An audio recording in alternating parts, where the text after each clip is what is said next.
record option that wasn't present before. I can just hit new, select the area I want to capture and click on start. There's a countdown and the screen starts recording. I can record anything, desktop, apps, anything, no limitations. Once done, you can save it or copy it or share it.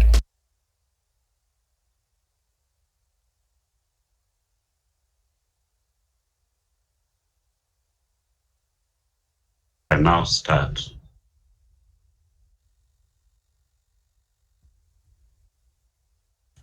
Okay, so last time we looked at some of the general concepts on sediments and sedimentary rocks. And today we look at some of the general concepts for stratigraphy, because this is one important component of sedimentary rocks. So in terms of definitions, stratigraphy can basically be described as the study of rocks in order to enable us to determine the order and timing of events in Earth history. So as we recall that from the previous lecture, when we have sediments, they are basically deposited and then build up within deposition basins. And in that sense, they have they form a series of layered rocks and bedding. And depending on their environment of deposition, they also retain markers of that period's history in terms of erosion, weathering, transportation, the depositional processes, in terms also of the paleogeography, the paleoenvironment, the paleoclimate, and other factors. So there's quite a lot in the stratigraphy, and it enables us then to sequence events that have occurred in the Earth's history and to elucidate them, even in the context of tectonic modifications. So the history of stratigraphy, we started off, of course, with the principle of superposition, and this was by Nicholas Steno in 1669. We just noted that in the field where the sediments are undisturbed, the oldest is at the bottom and the youngest is at the top. So a very simple principle, but very core to the issue of stratigraphy. And then there's the principle of uniformitarianism, which basically states that the rates and magnitudes of change which have occurred in the past are similar to the rates and magnitudes of change which are occurring today, along with the processes that make those particular changes.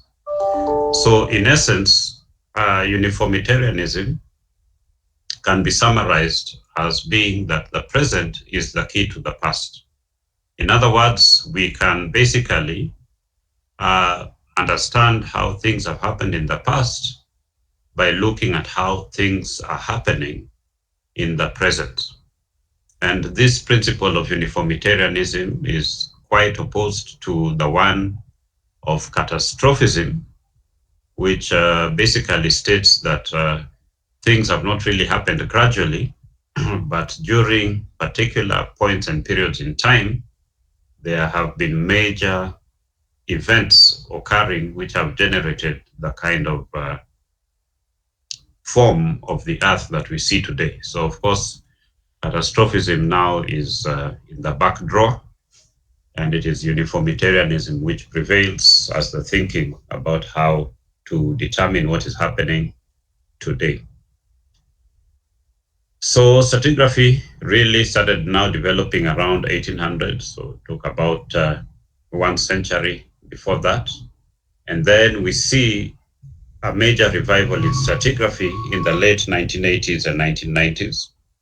And in particular, what came up during this particular period is the issue of sequenced stratigraphy, which has really enabled us to better understand the things that are related, for example, to the location, formation and location of oil deposits, and also to understand mega sedimentary sequences and how different basins have interacted through time.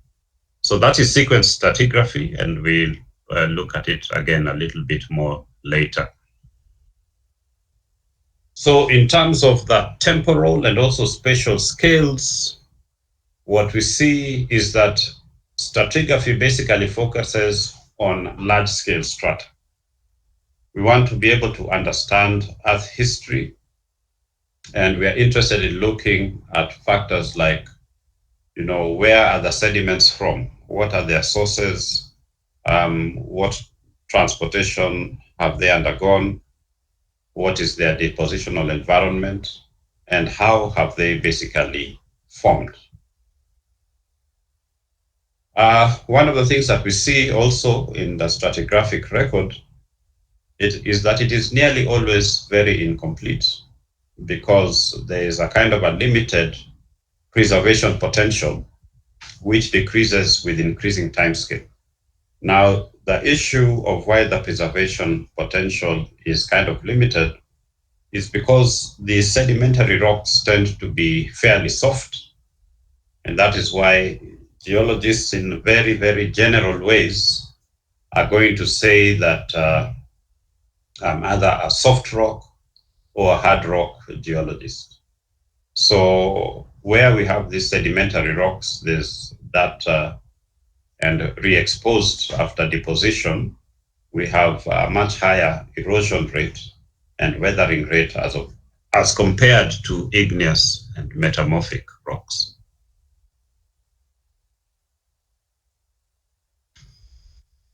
So important for our stratigraphic studies is the identification of outcrops. And in sedimentary petrology and sedimentology, we basically consider both consolidated and unconsolidated sediments. And we can even have very, very old unconsolidated sediments which are interlayered with consolidated sediments. So these become quite important. And since sedimentary rocks really occur on the surface of the earth, and as we mentioned, 75% by area of the world is really covered with sedimentary rocks, these are important features that one would need to be able to look at.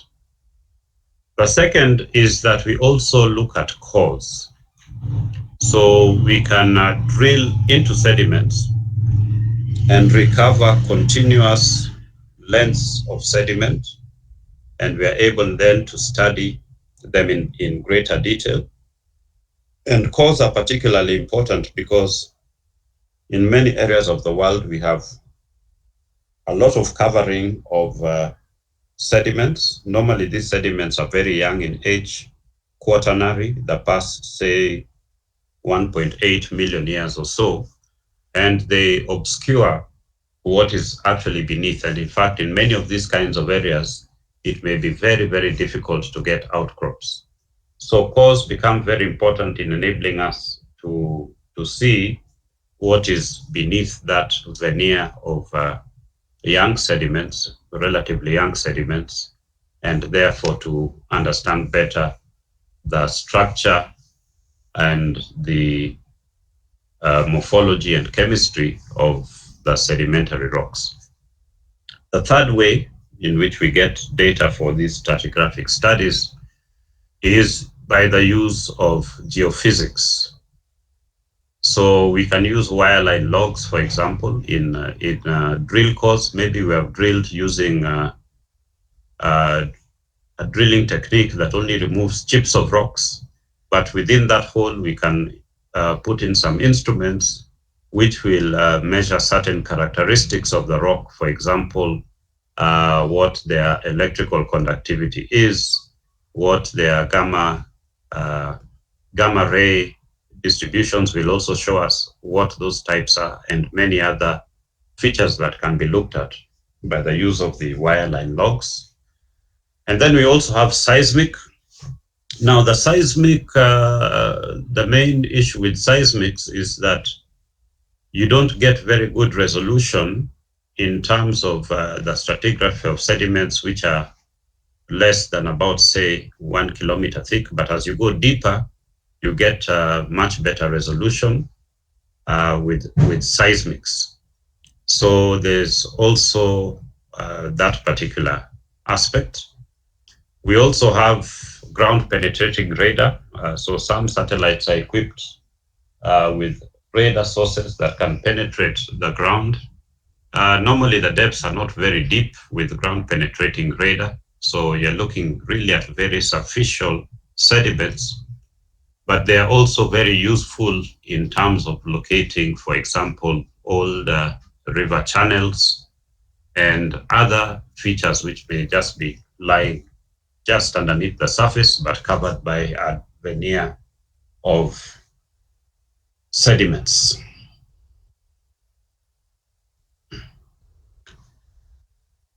So the other aspect, I've already talked about the issue of uniformitarianism, that this actually works and it's the way that we interpret the past.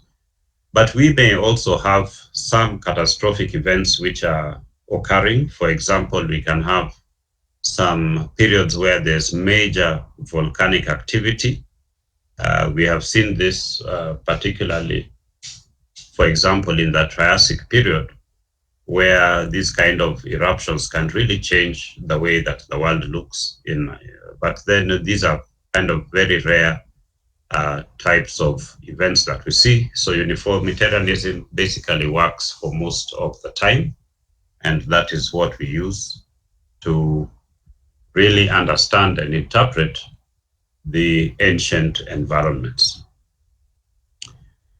So I've basically mentioned that we tend to have a number, basically the unconsolidated sediments that we see, they tend to be of quaternary age, and the quaternary period is basically from about 1.8 million years to the present.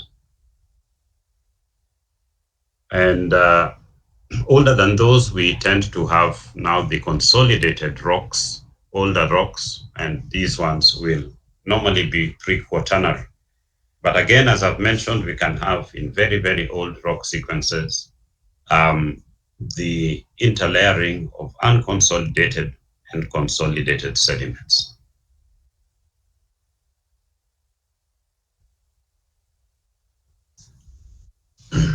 So there are also a number of other factors that we have to look at. So stratigraphy, in a broad sense, can basically be divided into three components. We have the lithostratigraphy, where we subdivide the stratigraphic record using lithological characteristics and the stratigraphic position. So lithological characteristics can include the grain size, the mineral composition. It can include the type of cementation materials and other factors. While in terms of the biostratigraphy, we basically divide the sediments and rocks by looking at the fossil content. And fossil content is important in stratigraphy in the sense that we either have index or zone fossils. Now, an index fossil is a fossil which is characteristic to one particular layer of rock, while a zone fossil is one that is characteristic to just maybe 2 or 3 sequential strata of rocks.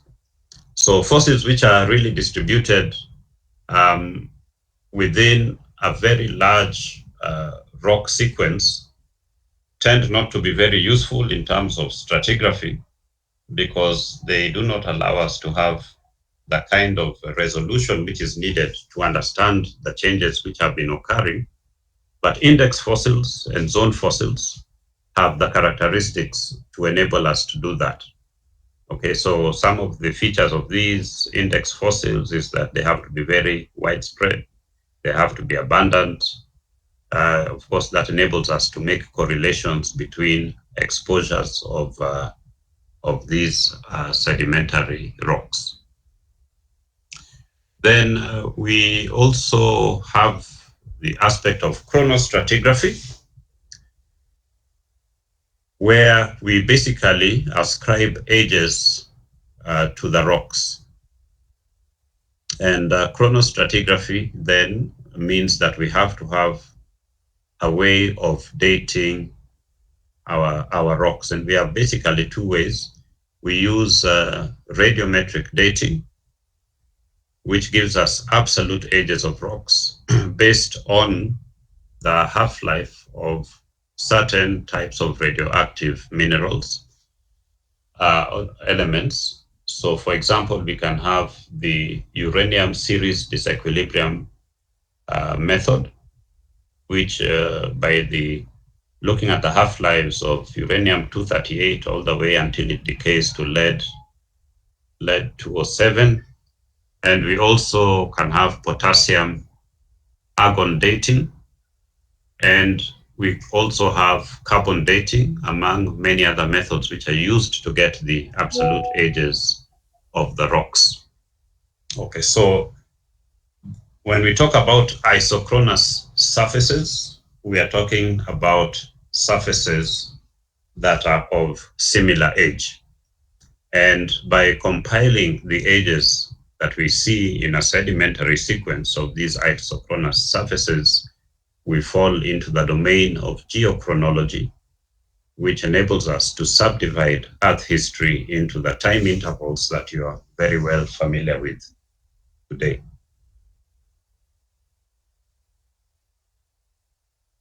The other important aspect are the type sections, also referred to as stratotypes.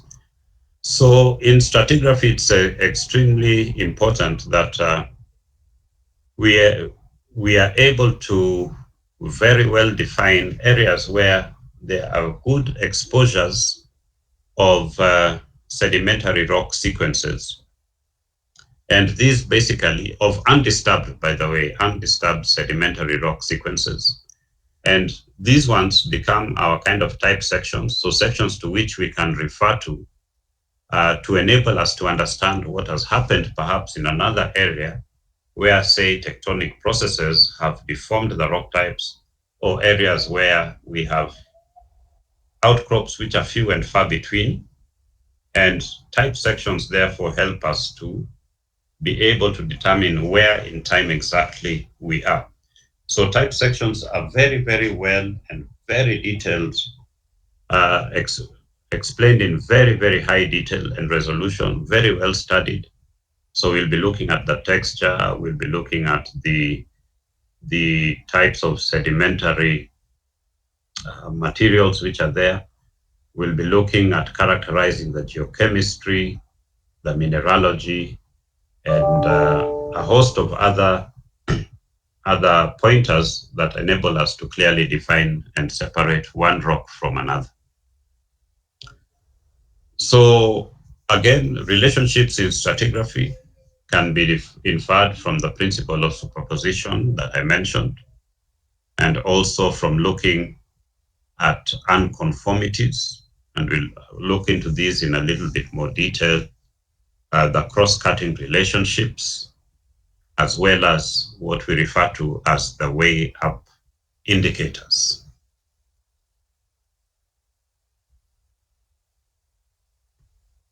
Okay, so unconformities are extremely important, and it's, as geologists, we need to be able to recognize these within sedimentary sequences. So basically, these unconformities are where we have had erosion rather than deposition taking place. And so within a sedimentary rock sequence, we see boundaries which occur as a consequence of erosion. And these are extremely important to recognize in the sense that in some areas, for example, where we have we may not have really well-dated rock types. Sometimes what we do is we use an approximation of the age based on well kind of established sedimentation rates. Now, if a sedimentation, so in a particular sequence of rocks where you have erosional unconformities, we will basically tend to underestimate the ages of rocks when we use such functions to look at that. Okay, because some of these erosional unconformities can really have a very, very long time period, even in millions of years. So it is quite important to understand that unconformities must be also very deeply investigated when we are looking at sequences of sedimentary rocks. And we have quite a number of different types of unconformities. So one of the common types of unconformities is what we refer to as the non-conformity. Okay, so this one is basically the boundary between an unlayered rock of a body of igneous rocks or metamorphic rocks, which are basically overlain by a sequence of sedimentary rocks. Okay, so we can see here, for example, this is now the really bottom layer here is our igneous rock, the plutonic igneous rock. And then here we have a layer just above it of sediments which have been eroded from primarily this particular rock type. And then finally, when this area is transformed into a sedimentary basin, we get the sedimentation occurring and the layered sediments up there. So these are basically what we refer to as non-conformities. The other thing that we see also are what are referred to as angular unconformities. So it means that it is a line here, and this is where the angular unconformity can be seen, because beneath it we have beds which are dipping, and then on top of that dipping bed we have now, layered horizontal sediments. So angular unconformities are also characterized by the fact that at this particular surface here, there has been a period of erosion. So it's quite important to also note that when you see angular unconformities, you are also looking at a period of erosion or non-deposition and non-deposition. And it is also important to try and estimate how much time has elapsed between this erosional feature here and then the initiation of sedimentation on that particular erosional surface.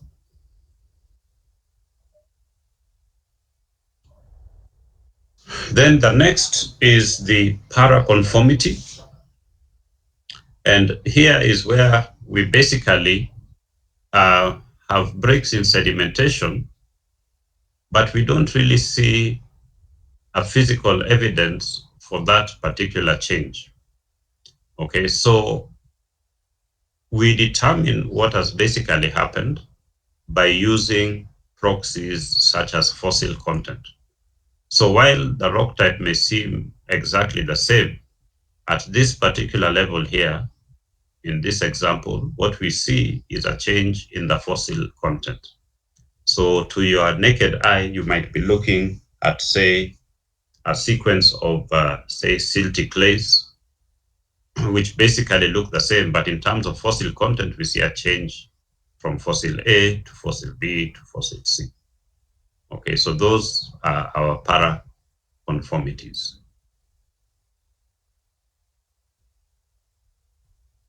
And then we have what are called the disconformities, where we have unconformity that is marked by an irregular erosional surface, as shown in this particular example.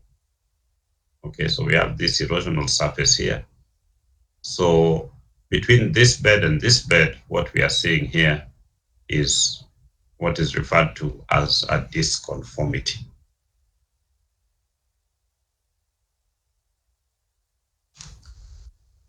Okay, then we have the cross-cutting relationships, which I had mentioned earlier. So here, basically, the idea when we're talking about cross-cutting relationships is that when we have any intrusive formation that is cutting across sedimentary rocks, then those particular formations must be younger than the rock which it is cutting through. Okay, so here we can have an example here of a dike which is cutting through layers of rock 1, 2, 3, 4, 5. And there's also here a fault that has occurred. So these kind of relationships also help us to date faults. Okay, and again, faults, of course, will be younger than the rocks they displace, and we are basically also able to then use these cross-cutting relationships to also come up with the date of a particular faulting.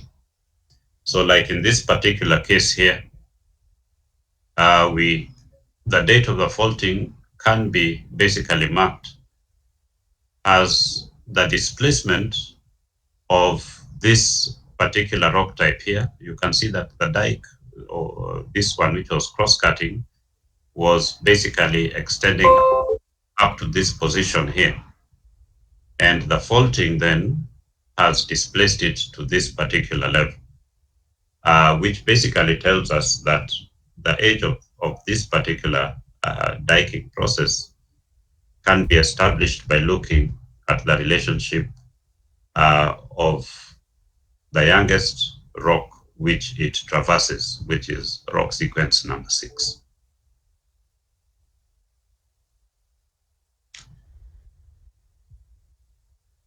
Okay, now the other thing is I also mentioned the issue of the way up indicators. So where we have deformed rock sequences, where,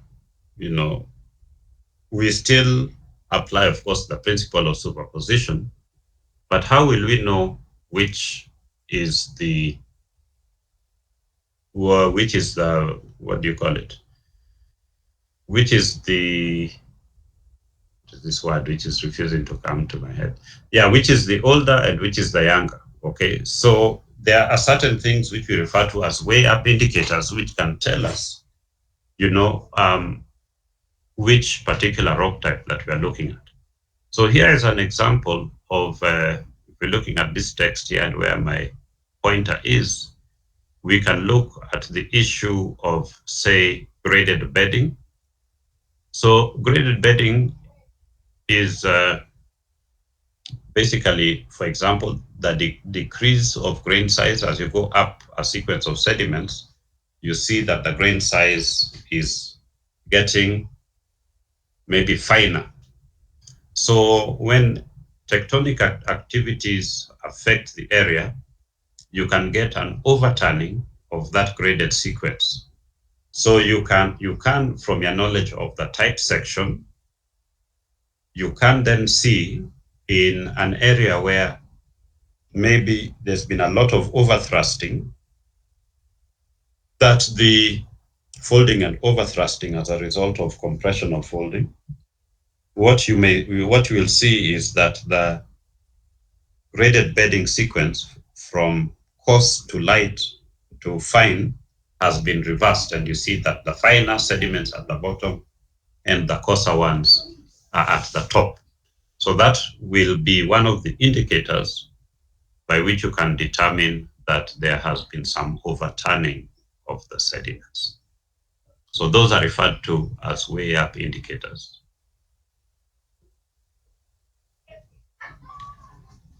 Okay, so we talked about the different types of stratigraphic features that we can look at. So one of these is lithostratigraphy.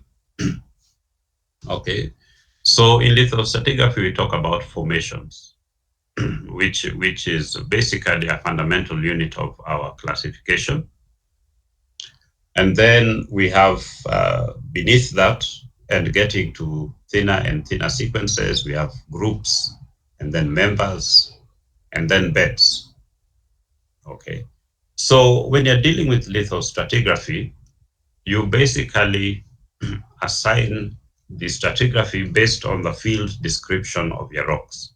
So here we are not looking at fossil content, and we are not really looking at the age. We're just looking at the sequences of those rocks and looking at their description in hand specimen of the physical characteristics that that particular rock is comprised of.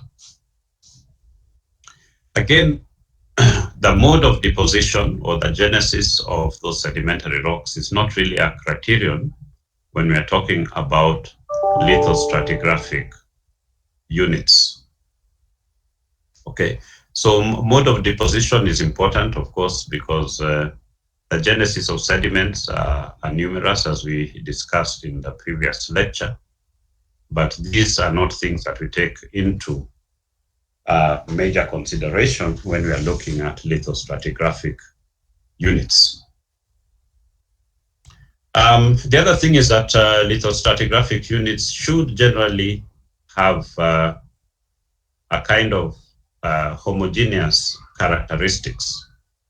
But we do recognize that there might be a little bit of diversity when you look at the details of a lithostratigraphic unit.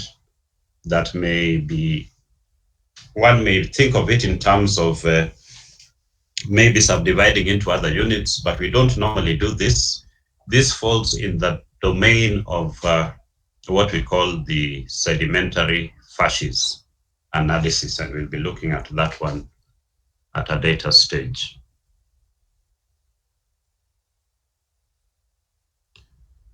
Then we also recognize that lithostratigraphic units are commonly diachronous, okay, which basically means that they form over a long period of time.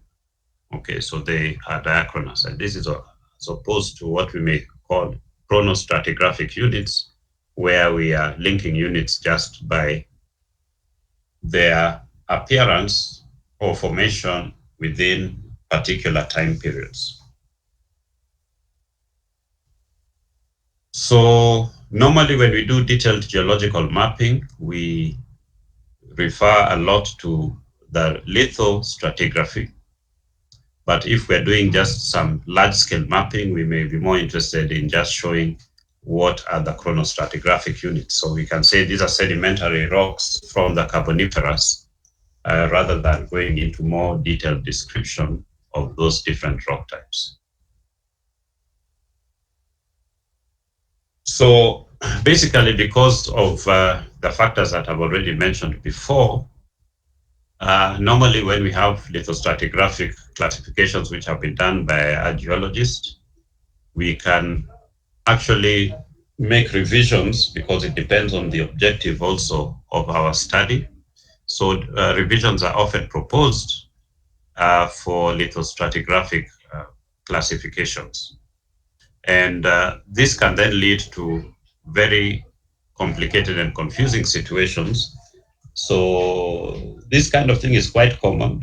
Like, for example, in the area of the southern Omo River between Kenya and Ethiopia, there are some volcanosedimentary sequences which are basically similar in age and time, and even in terms of genesis. But the formations, depending on the geologists who basically came up with them, they are different on the Kenya and Ethiopian side, and also on either side of the Omo River. So this is one of the big issues with the basic lithostratigraphic determinations that are made by us as geologists. So the other one is the biostratigraphy, where we basically divide the rocks on the basis of their fossil content. So this is quite important because in terms of Earth history, we have so many different organisms which have come about through time, particularly beginning from the Cambrian, where we see an explosion of new life forms. And also what we see from that period until the present day is that we also have time periods during which there have been mass extinctions. So these enable us to really recognize different time periods and to harmonize the occurrences across the world at a global scale. And of course, the nature of fossil assemblages depend very, very much on the depositional environment, whether it is deep sea, shallow coastal areas, inland seas and lakes, and also the geography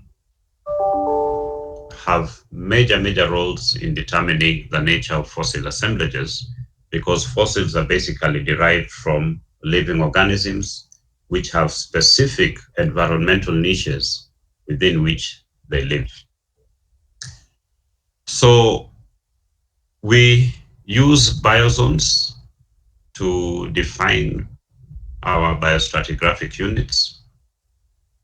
And these are basically diachronous in most cases. In other words, they, or again, will form over long periods of time. But there are certain periods where we have boundaries of these particular biozones, which we can consider to be isochronous, and where we are particularly sure about these isochronous horizons are where we have major extinction events. Okay, for example, during the end of the Permian, where we had the major extinction event occurring, and also during the beginning of the Cenozoic. Okay, but their resolving power has some limitations, and this is something that perhaps we will discuss later on as we proceed. So we note that we have many different types of fossils because of the huge number of different types of living organisms. And as I mentioned earlier, some of the important criteria which we use when we're looking at biostratigraphy is the abundance and size of these fossils, the degree of dispersal. So degree of dispersal is how much of a geographic area does it actually occupy. So normally we want to have one which is geographically quite widespread. Preservation potential becomes important because with good preservation, we are able to recognize exactly the same fossil across a large spatial area. And the other important factor is the rate of speciation. How fast was this organism evolving or mutating and changing its morphological structure over time? So normally we want that the rate of speciation is very rapid, so that we can easily differentiate in a short period of time a change from one fossil type to another. Okay, so we find that our most useful microfossils will tend to be marine, especially the foraminifera are very useful in stratigraphy. But we also have others which are useful in terms of telling us what the paleoecology of an area is. What was the ecological, characteristics of the system in which they were living? Okay. It is important to recognize that we have a number of pitfalls in the correlation of biozones. Okay, and here I'm giving an example of the quaternary pollen zone. So if we're looking, for example, at the quaternary history of, say, our region here in Eastern Africa, and we're looking at the pollen within sediments to determine that, one of the factors, of course, that we see is that even during the quaternary period, the last 1.8 million years, we have had we have witnessed a major change occurring within the landscape of our region, including the formation, for example, of the Rift Lakes, formation of Lake Victoria, the uplifting of the rift margins, and then over very short time spaces, we see a huge change in the ecological diversity.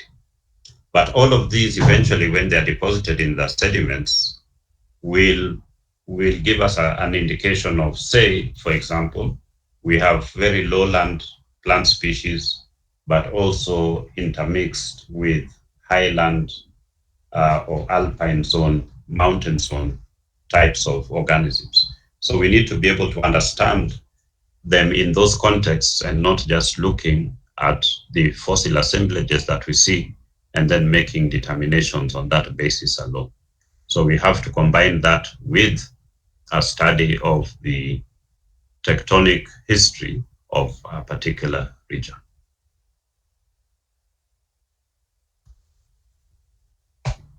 Okay, so we talked again about chronostratigraphy and mentioned that isochrones are basically times that are equivalent across space, and we use these as the basis for paleogeographic reconstructions. Okay, so dating techniques are quite important when we are defining our chronostratigraphic units.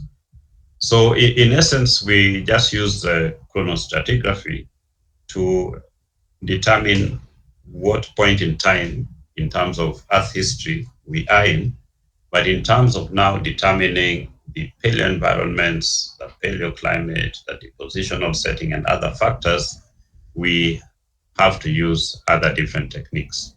So chronostratigraphy is just important to us in terms of giving us a time dimension. And as I'd mentioned before, is that radiometric dating is important in giving us the absolute age of a particular rock type, and it is based on the half-life of radioactive isotopes, with that formula basically used, the formula which is indicated there.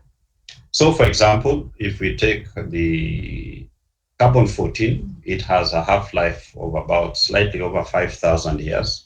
So that means that if, say, you start off with 10 grams of carbon-14, it will decay down to 5 grams in 5,000 years. And after another 5,000 years, you will end up with 2.5 grams. And in another 5,000 years, half of that. So because these radioactive elements, different radioactive elements, have different half-lives, some we can use to date very young sediments like carbon-14, and where of course we have organic matter, so we can extract the carbon-14 element there and measure it. But there are also those which have very long half-lives, like argon, for example, or potassium, which have half-lives of almost 1 billion years. So these ones are used to date much older rocks. Okay, so that is how radiometric dating basically works for us in chronostratigraphy. So the instrumentation that is used for this is basically mass spectrometry, and these are the ones that we use to basically date our rocks. And in cases where we have rocks which are not suitable for radiometric dating, so for example, if we want to do potassium argon dating, we need to have very good, say, crystals of maybe feldspars, so that we are able to have a good dating, or that we have very good and in situ organic materials if we want to do carbon dating. So sometimes we can obtain indirect edges through the dating of associated, say, igneous rocks.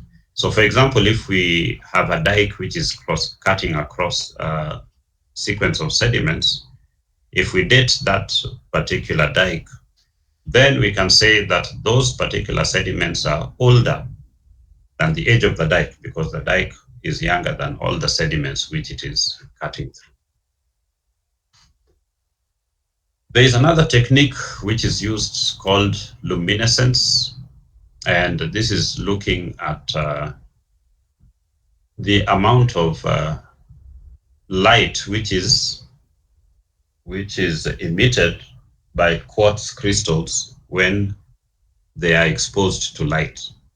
So in essence, quartz grains will absorb light energy, and then when they get buried, they retain that energy in the system. So if you dig into the rocks and then you remove these sediments, and you must be careful not to expose the sediments to light, take them to the lab and then look at the amount of luminescence or release of light energy that it is giving, you can get some ages. This technique is normally used in desert environments, but it has fairly large uncertainties, although it can give you ages up to a few hundreds of thousands of years. Okay, then we also have magnetostratigraphy. This is important. Of course, we have the Earth's magnetic field, and there are two aspects to the magnetic field. We have what are referred to as the secular variations, which are basically changes in the position of the magnetic poles.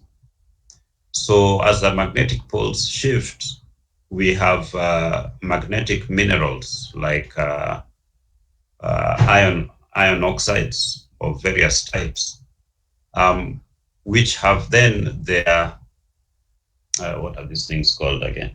They retain the magnetic fields and align with that particular magnetic field. So we can look at a particular sequence of rock types, or maybe sedimentary rocks, look at the derived iron oxides there, and we can determine the alignment of the magnetic field within those particular rocks. And also we have reversals. So we normally have polarity reversals. So from time to time, on time scales of tens of thousands to hundreds of thousands to millions of years, we have had periodic reversals in the magnetic field, so that it switches from the north to south to north. So those are basically the magnetic reversals. So these particular materials in sediments will align themselves according to the geomagnetic field, so long as they have the magnetic properties. So paleomagnetism is quite important, and it is broadly used to also date sedimentary rock successions when you're looking at sedimentary rocks that are normally much older than about 700,000 years when we had the last magnetic reversal occurring.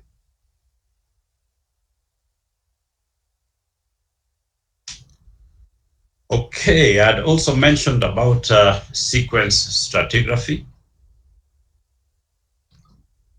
which really is a concept which developed in the 1980s particularly, and through to the 1990s. And it basically highlights the role of external controls on the patterns of deposition. Okay, so these ones are basically referred to as allogenic, as opposed to what are referred to as the autogenic or internal controls on deposition that basically operate within depositional environments. So these include eustasy, or changes in sea level, subsidence, the changes in basin tectonics, and also sediment supply, changes in climate, and also interland tectonics.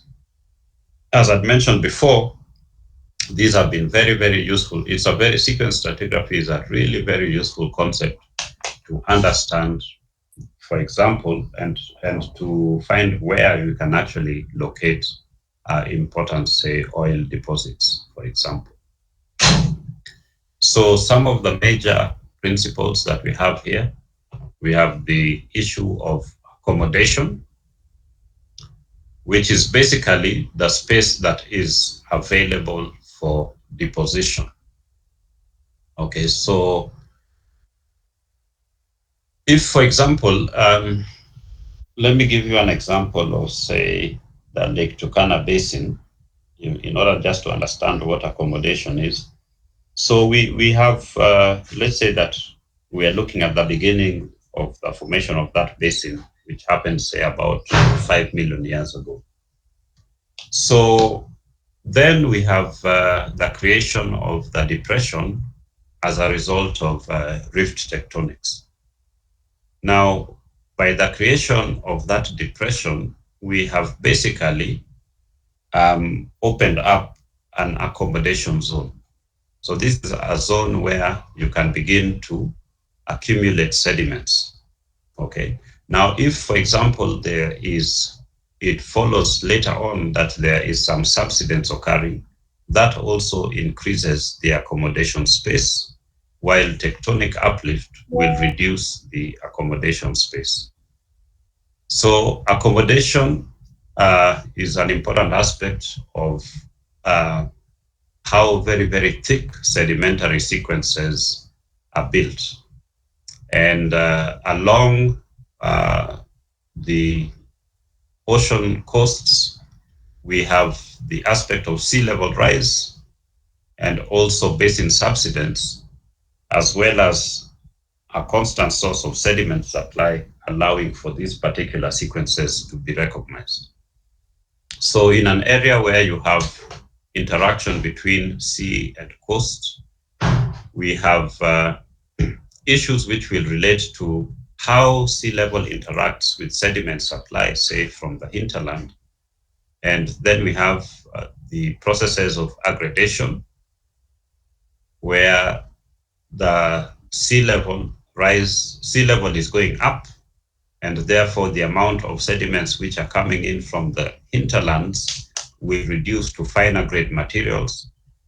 Then we have regression, which will basically be where the sea level declines at the same time as there is increasing inputs of sediment or aggradation into that particular area from the hinterland. And we also have the concept of forced regression, or what is called also transgression, where you have sea level rise occurring. And therefore, what happens again is that there's normally a reduction of sediment inputs into that particular area. So this concept enables one, for example, to not necessarily correlate rock types over large areas based on their lithological characteristics, because the depositional settings can be different. But when things like sea level rise happen, this is something that happens globally. So when you recognize these particular sequences occurring, whether they're transgression sequences or regression sequences, we know that these have been happening across the globe. So where you can recognize them happening and you have a good chronostratigraphy of those sediments, you can relate particular sequences to similar time zones. So this is one of the important aspects of the sequence stratigraphy. Okay, so we can have a depositional sequence, and this one is defined as a stratigraphic unit, which is bounded at its top and at the bottom by unconformities. So unconformities become very important when you're looking at sequences of sediments. Okay, so we have a number of depositional environments. As I've mentioned, they can be quite varied, and we use terminologies such as updip, where we have mainly dominant continental sequences, or down deep, where we have dominantly deep marine sequences. Okay. So just as an example here, if we have a sea level fall in the order of tens of meters, we know that, for example, sea level under today's present configurations can vary between the current level, which we can define as 0, to about -120 below sea level during the peaks of the glacial periods, which are characteristic of the Quaternary. So when you get sea level fall, you basically have a basinward shift of the shoreline. So the shoreline moves out into the ocean. So depositional environments will also shift, and there'll also be the aspect of subaerial exposure, of course, erosion, and formation of this widespread unconformity, which is known as the sequence boundary. So sequence boundaries then are easily recognizable and will be isochronous, because the effect of sea level rise or sea level fall, as I mentioned, is a global phenomenon. So sequence boundaries are the main stratigraphic surfaces which are used to separate successive sequences.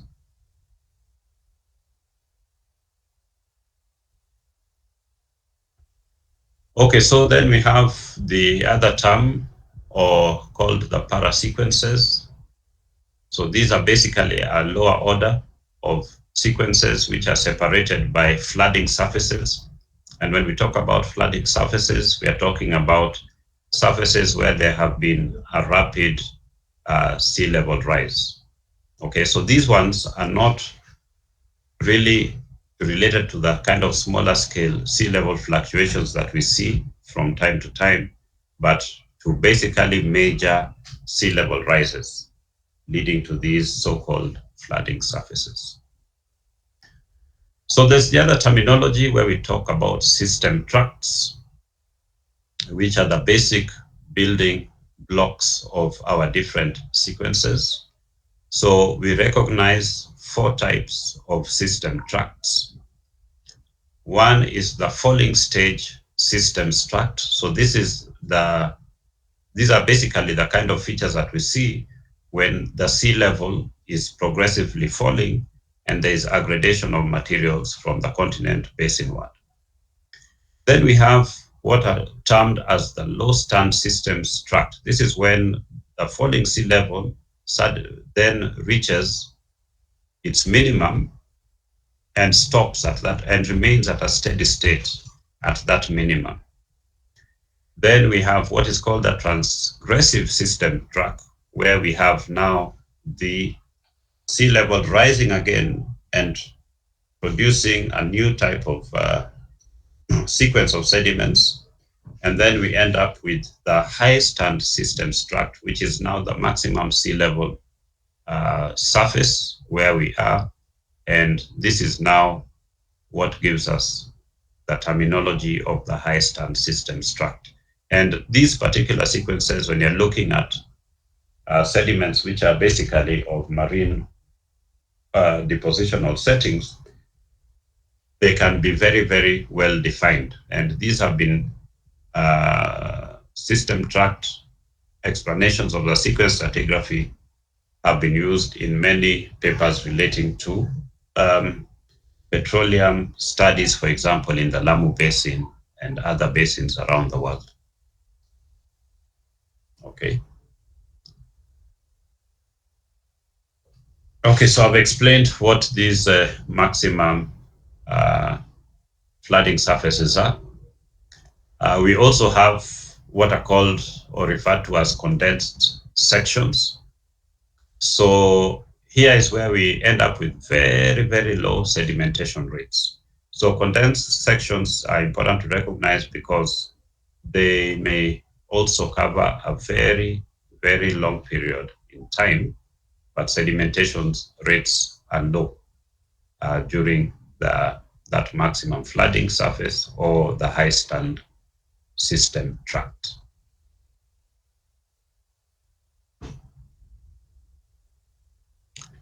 So just some general terms which we can get. Relative sea level fall will lead to reduced deposition, and then the formation of sequence boundaries in up-dip areas. So these will be in areas which are more on the continental side.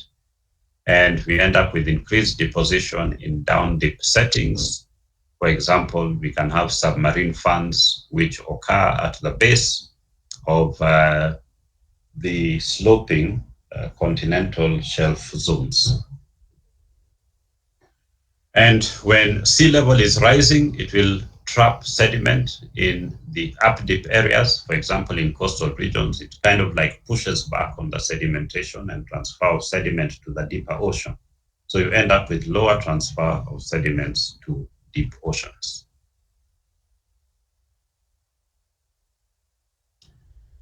So in where we have clastic environments, what we normally see is that when sea level falls, we get, of course, the extension of river systems into offshore areas which have now been exposed. So we will see a lot of fluvial incision there, and we may also see evidence of soil formation within a sequence of rocks that are primarily of marine origin. And vice versa, rising sea level will fill in undersea paleovalleys, and we see this in estuarine environments and also where we have shallow marine deposits. So it's important for us to be able to recognize submarine fans. Now, submarine fans are basically associated with high aggradation rates in the deep sea, and they tend to basically form either during late high stands, and normally these because they are on fairly steeply sloping continental shelves. And we also see them forming during low stands because of the further movement of sediment from the hinterland into the oceans.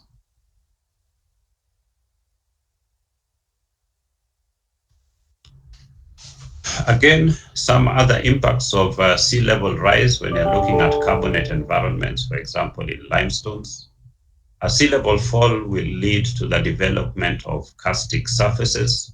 So these are surfaces of we are looking here at basically limestones that have been differentially dissolved. So it has a very rugged appearance.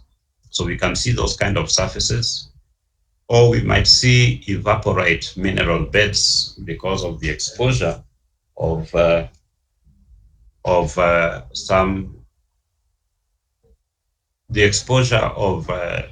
formerly very deep, say, seawaters to very shallow and isolated marine waters, which will then evaporate and form the evaporite deposits.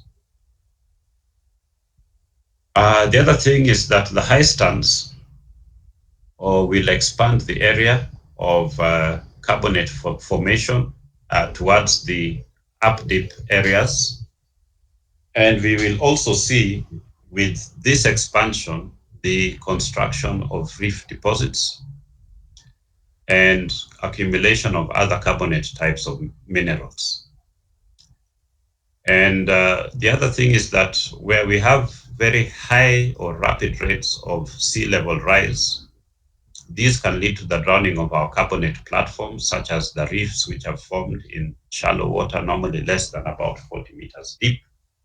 And we begin to see the drowning of those carbonate platforms and then overlaying of these platforms by, say, muddy or clay types of sediments.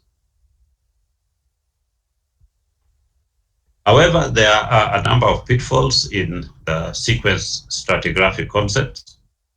Okay, one of which is stated is that variation in sediment supply can produce stratigraphic products which are similar to those formed by sea level change. So there might not have been sea level change in a particular region, but there could have been variation in sediment supply from the hinterland.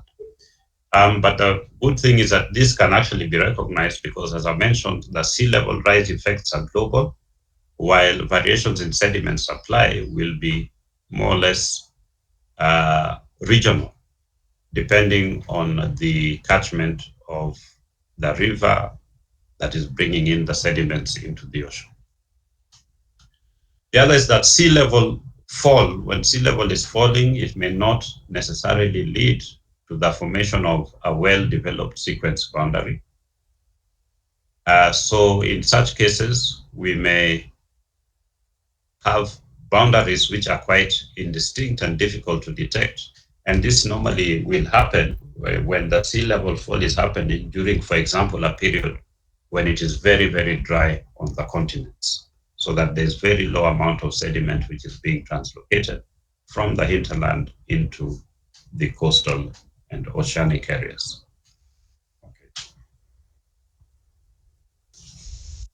The other bit is, of course, that allogenic incision is easily confused with autogenic scour. Now, allogenic incision, we are talking about incision by water coming in, say, via rivers into the continental shelf zone. While when we're talking about autogenic scour, this is where we have sediment movement occurring as a consequence of, say, strong currents within the ocean itself. So these are the pitfalls which are related with that. Okay, so just to look at the issue of sea level change, what causes it? We have what we call the tectonoeustasy.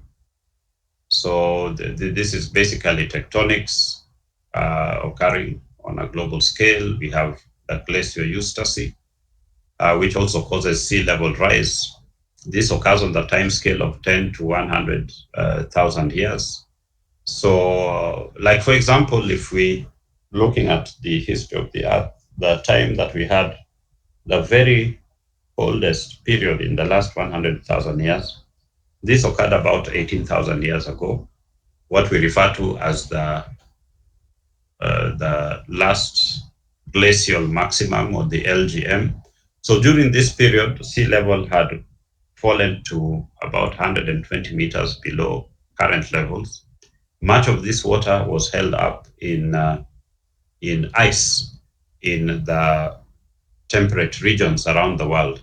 So, for example, areas like Canada, half of USA, much of Europe were basically covered by ice sheets which were 2 to 3 kilometers thick during that period in time. So these are the kind of the glacioeustasy changes which have been occurring. And then, of course, local tectonics can also cause some slight variation in sea levels at local scales. Okay.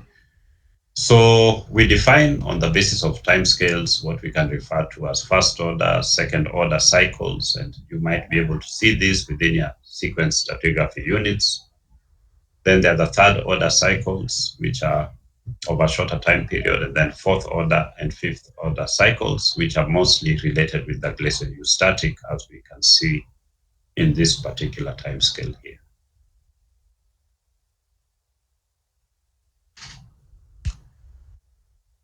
Okay, so in terms of the global sea level curve for Mesozoic and Cenozoic times, we see mainly first, second, and third order eustatic cycles. But whether or not they were globally synchronous is still a question because of the changing configurations of the continents over that period of time. So differential local tectonics are a little bit difficult to single out, and there are also dating problems which we face because the correlation is based primarily on biostratigraphy, which has a low resolving power, where especially when you're looking at the higher order types of cycles, which have a much shorter time scales. Okay, then we have seismic stratigraphy, again, very important for us, using seismic reflection profiling. Okay, and this really is what helped geologists to begin to understand this concept of sequence stratigraphy. Okay, so we know how seismic reflection works based on the contrast in acoustic impedance between materials, okay, how fast they allow, acoustic waves to go through different types of rocks.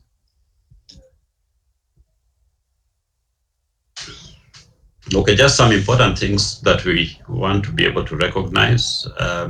In seismic sections, what we basically see when we're looking or imaging sedimentary rocks is that we will get an image of different of the different reflectances, and we have where we have basically changes in boundaries between one rock type and another. We get a reflection. So these are basically referred to as seismic reflectors. Where these are kind of consistent and quite widespread, we can interpret them as being isochronous surfaces, and they would then be very useful to enable us to understand the sequence stratigraphy of a particular region. And I'd mentioned about the fairly low resolution of seismic profiling, particularly for sediments which are less than 1,000 meters below the Earth's surface. Okay, so we can also use geophysical logging within cores to help us, within drill holes to help us to understand this feature a lot more. And of course, nowadays, 3D seismic imaging has become quite important in that. The other bit then, to summarize now or to complete, we also, as sedimentologists, need to recognize cyclostratigraphy. So we have what are referred to as Milankovitch cycles. Now, the way that Milankovitch cycles work is this. So the Earth basically is going around the sun, and the sun releases this radiant energy to us. But one of the things is that the orbit of the Earth around the sun changes from a circular orbit to an elliptical orbit and back to a circular orbit over a period of about 100,000 years. So this variation in the shape of the orbit of the Earth around the sun is referred to as eccentricity. And the effect of the shape of the change in shape is that during different times during different times as the shape changes, the amount of radiation which is received on the surface of the Earth at any one time changes. And this change can be recognized in sediments. And we see that particular cycle, and it has even been also, it can be mathematically calculated. It has 100,000 years. Now, obliquity is another factor which changes amount of solar radiation which is received on the surface of the Earth at roughly about a cycle of about 40,000 years. This one is really related to the tilt of the Earth's axis, which varies between about 21.5 to 24.5 degrees. And the change from 21.5 to 24.5 and back to 21.5 takes a time period of about 40,000 years. This feature can again be recognized within sedimentary deposits. Then there's also precession. So as the Earth rotates about its axis, the axis also wobbles, which means that at the equatorial zone, we also get an enhanced wobble of the equatorial area. And that also leads to changes in the amount of solar radiation, again, that is received on the surface of the Earth. So that wobble is referred to as precession, and the cycle is around about 20 to 23,000 years.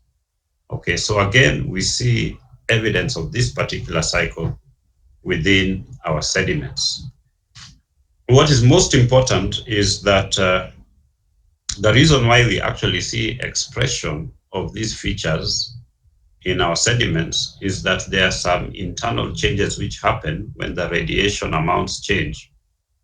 There are internal changes that happen within on the Earth's surface and within the Earth's oceans, which amplify that particular effect. And that is why we see it within the stratigraphic record. So you can read a little bit more about these Milankovitch cycles, or nowadays we tend to refer to the process itself more as orbital forcing. Okay, so that is basically, I think, what I wanted to cover in terms of the general concepts on stratigraphy. So are there any questions?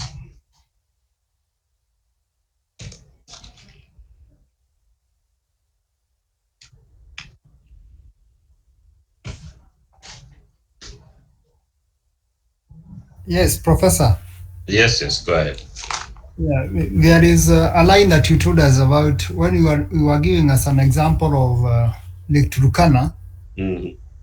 You talked of some lines of sequence. Uh-huh. Do we have some markers on the ground to show the lines? No, I was using Lake Turkana as an example to explain what accommodations zones are. Okay, so accommodation zones are basically areas where you have thick sequences of sedimentary deposits occurring because because of subsidence, allowing for more sedimentation to take place through time. So that is the important thing there. So there isn't much you can observe on the ground, especially when you are there. Yes, of course, because you have a huge layering of quaternary sediments. So there are very few exposures, if any, in that particular area. So much of what we know is what is coming from drilling beneath that layer. Okay, thank you.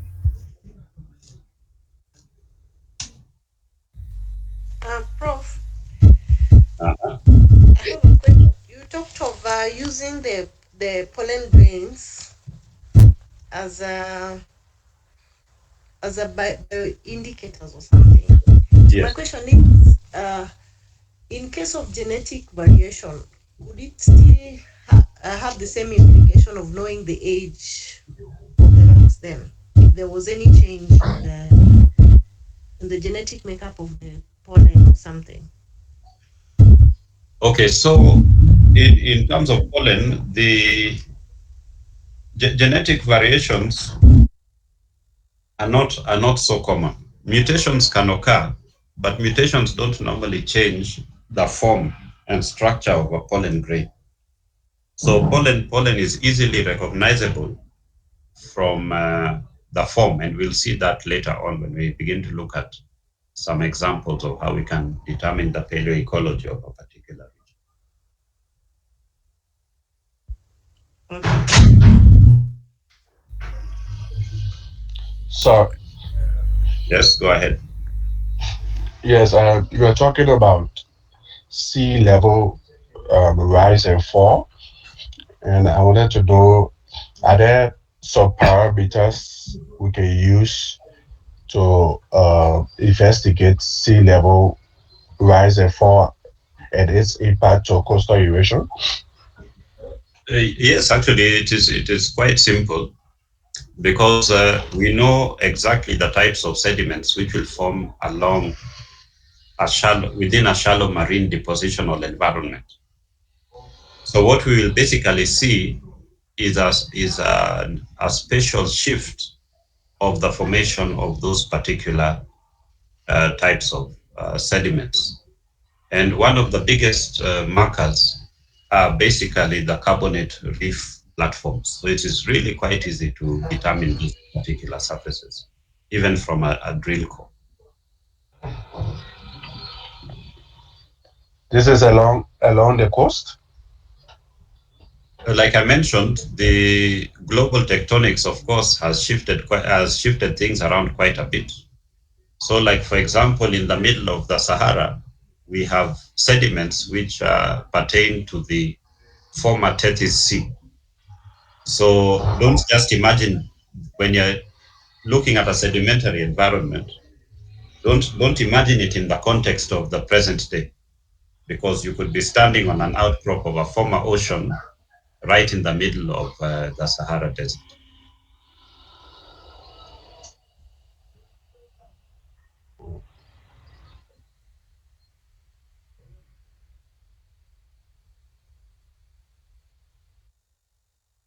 Is that okay?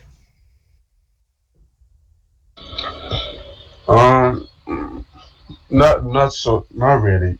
I'm trying to understand if there are specific parameters you can use to understand the impact of sea level changes along coastal environments.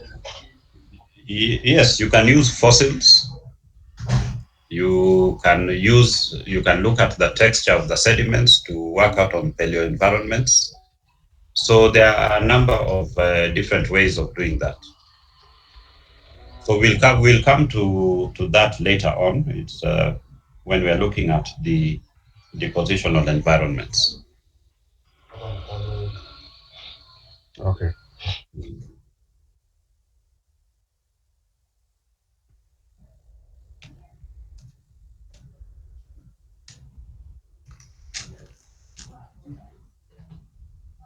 Okay, so we can stop there, and next week I'll not be around. I'm traveling, but I'll try and see when I'm there, when we can.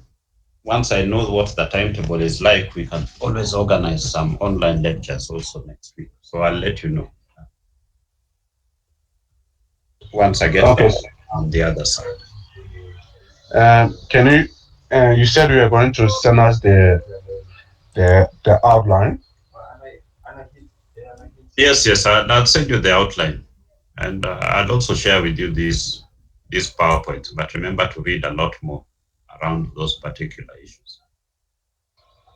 Thank you. Okay.